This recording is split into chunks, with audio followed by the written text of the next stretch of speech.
May mga pagkakataon ba sa buhay mo na napapaisip ka kung sana iba ang pinili mong landas? Yung tipong habang tumatagal, mas lalo mong kinukumpara ang sarili mo sa iba. Sa kwentong ito, makikilala mo si Ricky. Isang simpleng ama na unti-unting nilamon ng inggit. Nang muli niyang makilala ang kaibigang mayroon na ng lahat. Pero sa huli, sino nga ba talaga ang mas mayaman? Yung may pera o yung may pamilya? Ano? Tara? Pakinggan mo to dahil baka ikaw, si Ricky rin.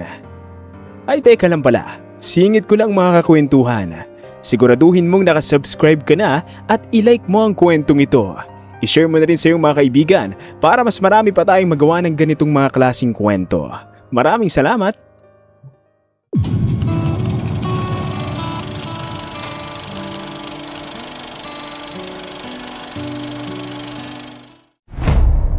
Hindi lahat ng mayaman ay masaya.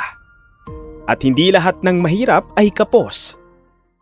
Maaga pa nga lang ay makikita na kaagad sa bukid si Mang Ricky na nagtatanim at umaani ng mga gulay.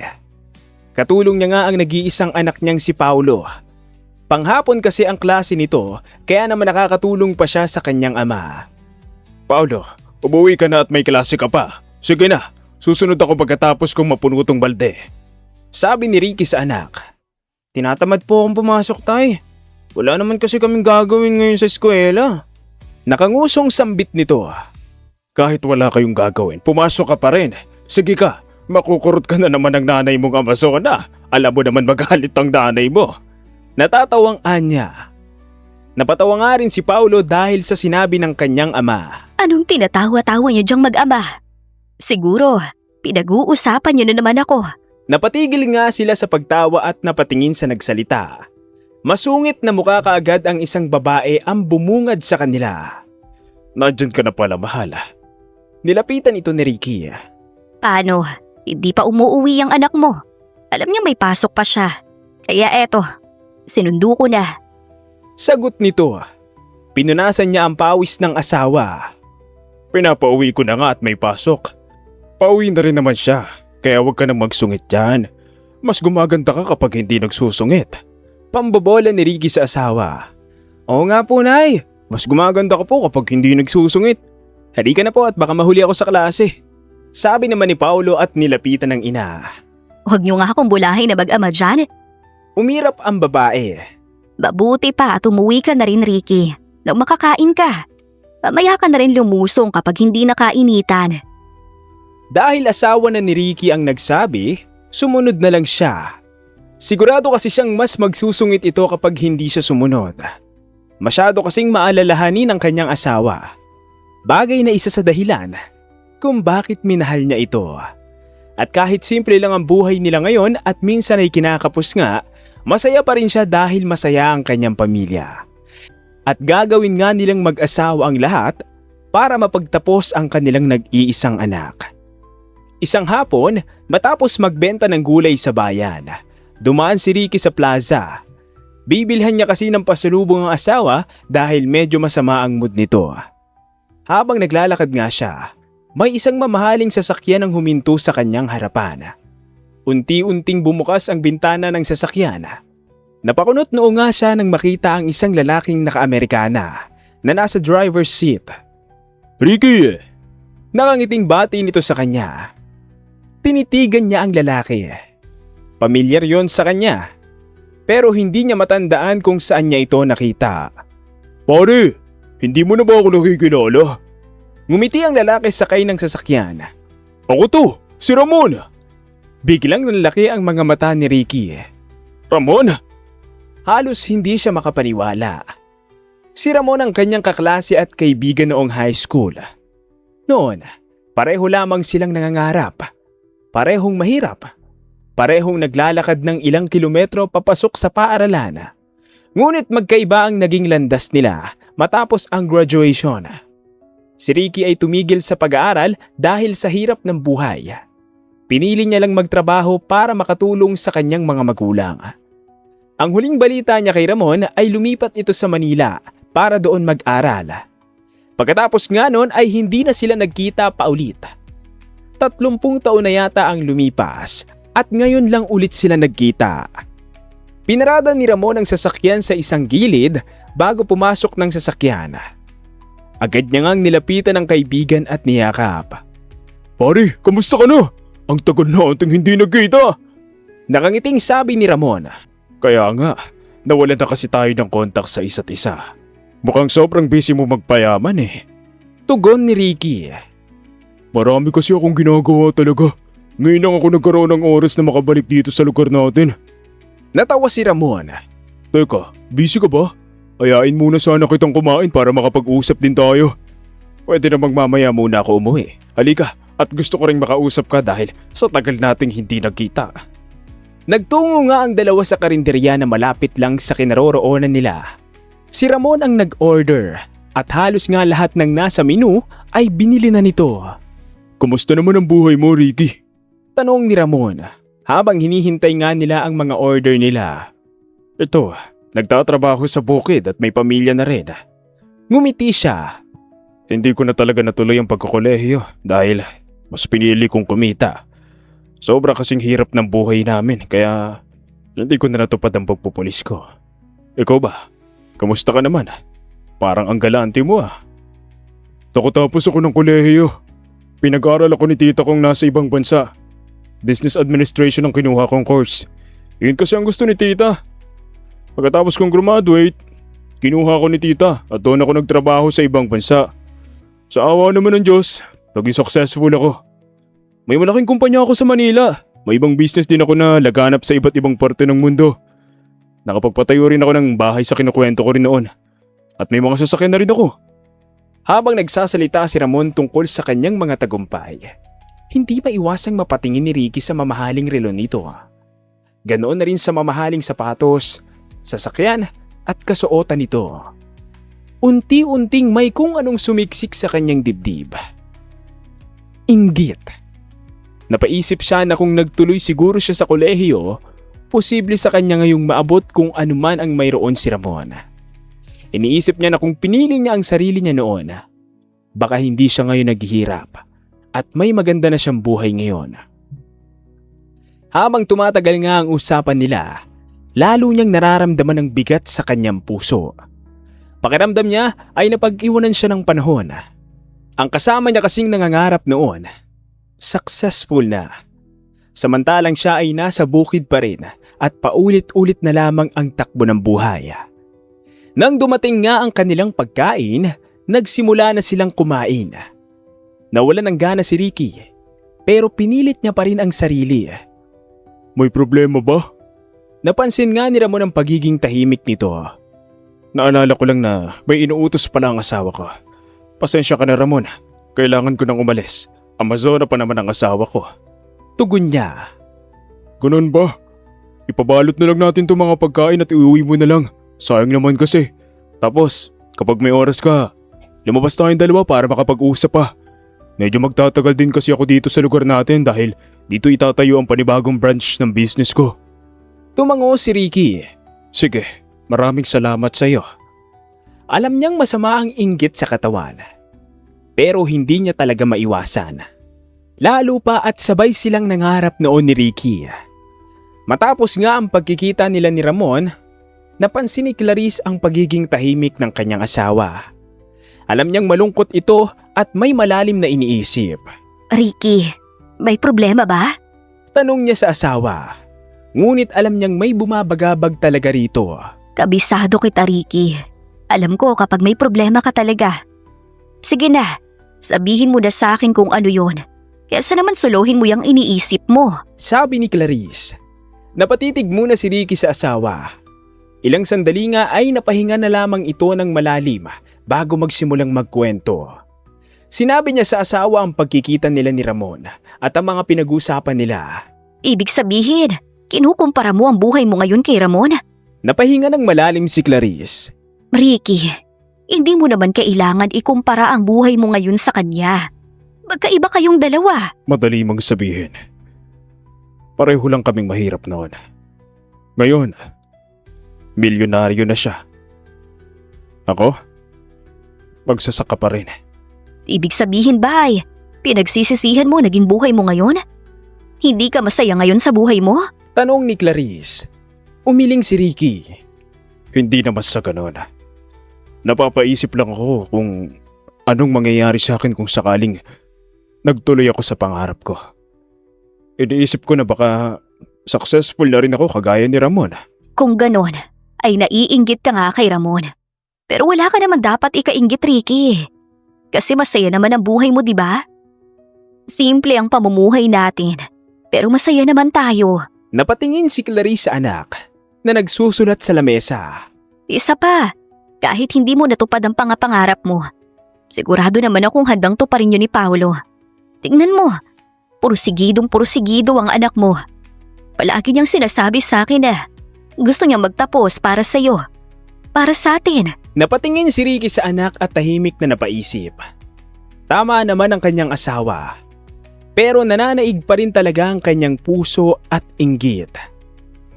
Paunti-unti nga ay nanumbalik ang dating sigla ni Ricky. Sa tulong na rin ng kanyang asawa at anak. Ngayon nga ay araw ng recognition ni Paolo.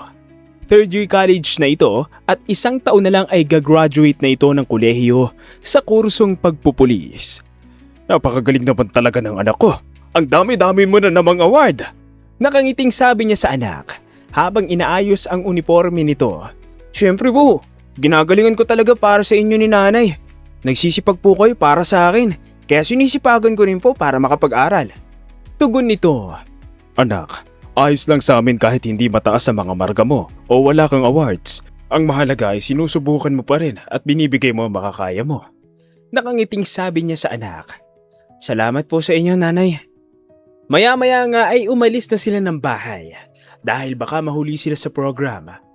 Pagdating doon, nagsisimula na ngang maglakad sa gitna ang mga estudyante at magulang. Dahil isa lang ang pwedeng kasama sa paglalakad, si Ricky na ang sumama sa anak. Habang naglalakad nga, nakita niya si Ramon sa stage. Isa ito sa mga special guest. Bahagya pa siyang nagulat, pero nang ngumiti ito sa kanya, nginitian niya rin ito pabalik. Nang magsimula ang program, tahimik lamang sila. Pasimple pa siyang tumitingin kay Ramon. Palakpakan natin ang 1 taong magbibigay ng motivation para sa inyo, Mr. Ramon Lapid. Sabi ng MC. Nagpalakpakan ng lahat. Tumayo naman si Ramon at naglakad palapit sa gitna. Magandang araw sa inyong lahat. Unang-una sa lahat, gusto ko kayong i-congratulate dahil sa natamo niyong award. Ngumiti ito. Kagaya niyong lahat. Dati rin akong estudyante na may mataas na pangarap. Kagaya niyo rin ako na nahihirapan at patuloy na lumalaban sa buhay. Hanggang sa nagsimulang mangarap nga at magseryoso. May kaibigan ako noon na kasama ko sa lahat. Nandito nga siya ngayon eh. Kaway ka naman dyan, paring Ricky. Nahihiyang kumaway naman si Ricky.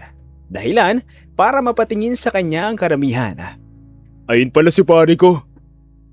Magkasama kami dati niyang si Ricky sa mga kalokohan at kasipagan. Hanggang sa lumipat nga ako ng Manila para doon mag-aral. Hanggang sa makatapos ako at makapunta sa ibang bansa. Masyado akong naging workaholic. Sa trabaho lang ang atensyon ko na pinagsisisihan ko. Kaya kayo, ayos lang na magsikap at tumutok sa trabaho. Pero palagi nyo pa rin i-priority ang pamilya nyo. Dahil sa huli, sila pa rin talaga ang babalik-balikan nyo. Pagkatapos ng speech na yon ay nagpalakpakan naman ang lahat. Si Ricky naman ay tahimik lamang dahil napapaisip siya sa sinabi ng kaibigan. May laman kasi ang bawat salita nito. Pagkatapos nga ng recognition na yon ay bumisita si Ramon sa bahay ng kaibigan. Nagdala ito ng mga pagkain at regalo para sa anak ni Ricky. Napakagaling pala ng anak mo sa pag-aaral. Manang-mana sa'yo. Nakangiting sabi ni Ramon. Ganoon talaga. Masyado kasi akong idol ng anak ko. Sagot ni Ricky. Baka gusto niya ng celebration kasama ang mga kaklase niya. Pwede siyang magpunta sa resort ko. Libre lahat doon. Wala silang ilalabas na pera. Kahit sa pagkain ay sasagutin ko. Sa sinabing yun ni Ramon, nanlaki ang mga mata ni Paolo. Talaga po? Maraming salamat po. Masayang sabi ng binata. May plano rin talaga silang magkakaibigan na mag-outing. Sakto namang namomroblema siya ng budget. Lalo pa at malaki-laki rin ang ambagan. Walang anuman. Sabihin mo na mga kaklase mo para mapareserve ko kaagad ang resort para sa inyo. Kahit ilang araw rin kayo doon ay walang problema sa akin. Mas lalo ngang natuwa si Paolo. Hindi naman maiwasan ni Ricky na mapatingin sa reaksyon ng anak. Bigla siyang nanliit sa sarili. Kung may sapat na pera lang sila, handa rin sana siyang bigyan ng magandang selebrasyon ng anak. Nanumbalik ang inggit niya dahil hindi niya man lang maibigay ang mga gusto ng kanyang anak. Napansin ni Clarice ang reaksyon ng asawa, kaya agad niyang hinawakan ang kamay nito. Napalingon naman ito sa kanya at bahagyang ngumiti. Pwede rin kayong sumama sa kanila kung gusto nyo. Hindi pwedeng trabaho ka lang ng trabaho, Ricky. Kailangan mo rin magpahinga. Baling ni Ramon sa mag-asawa. Hindi na, mas gusto ko ring magtrabaho. Mataas kasi ang presyo ng mga gulay ngayon. Sagot niya. Sige, pero kapag nagbago ang isip mo ay sabihan mo lang ako. Ang pera kasi na ibabalik yan. Ang memories na masaya ay hindi na. Tumangulang si Ricky at tipid na ngumiti. Mas napadalas nga ang pagbisita sa kanila ni Ramon at palagi rin itong may dalang mga masasarap na pagkain at iba pang mamahaling bagay. Mas lumalim tuloy ang inggit ni Ricky, lalo pa at nakikita niyang masaya ang kanyang mag-ina. Hindi ko man lang kayo mabigyan ng mga bagay na ibinibigay sa inyo ni Ramon. Hindi ko man lang kayo mabilhan ng mga pagkaing masasarap. Isang gabi nga ay nag-inom si Ricky at hindi napigilang maglabas ng hinain sa asawa. Nangako ako noon na ibibigay ko ang lahat sa inyo. Pero hanggang ngayon ay pangako pa rin yun. Tignan mo si Paolo. Nagdadalawang isip ang magsabi sa atin ng mga gusto niya bago siya magsabi. Palagi niyang iniintindi ang kalagayan natin bago ang sarili niya. Tapos yung mga bagay na hindi ko maibigay, ibang tao ang gumagawa. Napatulo ang kanyang luha. Inggit na inggit ako kay Ramon. Kasi kaya niya kayong bigyan ng mga mamahaling bagay sa isang iglap lang. Ako, kahit magtabag ako sa bukid, wala pa rin akong maibigay sa inyo.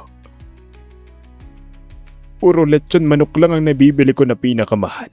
Ricky, Bakit kasi mahirap lang ako eh? Bakit ba hindi ko piniling unahin ang sarili ko? Di sana pareho kaming successful ng kaibigan ko. Ricky, hindi naman kami humihiling ni Paolo ng mga mamahaling bagay. Sapat na sa amin na masayang pamilya natin. Sapat na sa amin na may mabuting padre de pamilya sa bahay. Hinaplos ni Clarice ang mukha ng asawa. Hindi naman masamang mainggit. Kaso minsan, ang inggit ang nagiging dahilan para mag-isip ng masama ang isang tao. Ano naman kung mas pinili mong realidad? Ang mahalaga ay marangal kang tao at wala kang sinasaktan. Isa pa, wala ka sanang Clarice at Paolo sa buhay mo kung nag-iba ka ng direksyon. Hindi ba't sinabi mong kami ang buhay mo ngayon? Huwag ka nang ma-down dyan dahil mahal na mahal ka namin ng anak mo. Kung magkakakilala man tayo sa susunod na buhay, mas pipiliin ko pa rin na ganito ang buhay natin. Nakakakain tayo ng 3 beses sa isang araw. Wala tayong utang at masaya tayo. Tumango si Ricky at yumakap sa asawa. Pasensya ka na sa mga naiisip ko. Mahal na mahal kita. Mahal na mahal ko kayo ni Paolo. Dahil nga sa mga sinabi ni Clarice, bahagyang gumaan ang pakiramdam ni Ricky. Nabawasan ang isipin niya tungkol sa inggit niya kay Ramon. Isang araw ay inimbita sila ni Ramon sa bahay nito sa Manila. Pumayag naman sila dahil wala rin naman silang gagawin. Manghang-mangha siya sa bahay ng kaibigan at sa mga sasakyang pagmamay-ari nito. Nasaan pala ang pamilya mo? Tanong niya. Ngumiti ng malungkot ang lalaki. Iniwan ako ng asawa at mga anak ko. Masyado kasi akong workaholic. Hindi ko sila nabibigyan ng oras at atensyon. Napabayaan ko silang dalawa. Hindi na kinaya ng asawa ko kaya umalis siya kasama ang mga anak namin. Sa ngayon, mag-isa ako sa buhay. Natawa ito, pero puno ng lungkot yun. Akala ko kasi, kapag marami kang pera, Masasaya ka. Akala ko kapag marami kang pera, magagawa mo na lahat at wala ka nang hihilingin. Kaso mali ako eh. Dahil sa pagkasilaw ko sa success, nawala ang mga taong pinaka-importante sa buhay ko. Doon na pagtanto ni Ricky na baliwala pala ang inggit niya kay Ramon. Napagtanto niyang mas malungkot pala ang buhay nito at mas mahirap pala ito sa kanya. Alam mo, inggit na inggit ako sa'yo. Kasi nasa iyo na ang lahat. Hindi ko naisip na may malungkot palang kwento sa likod ng success mo. Tinapik niya ang likod nito. Ramon, ngayon ko napagtanto na hindi ko pala kailangang mainggit sa'yo. Kasi magkaiba tayo ng buhay. Hanggat maaga, suyuin mo ang pamilya mo at ipakitang handa ka ng alagaan sila. Pareho pala tayong inggit sa isa't isa. Napatawa si Ramon. Maraming salamat sa iyo, kaibigan ko. Sobrang saludo ako dahil sobrang buti mong ama at asawa. At noong araw nga na yon, gumaan ang sobra ang pakiramdam ni Ricky. Nawala bigla ang bigat sa kanyang dibdib. Nawala ang mga isipin niya at nawala ang inggit niya sa kaibigan. Napagtanto niyang ang mas mayaman pa pala siya sa kaibigan dahil meron siyang masayang pamilya.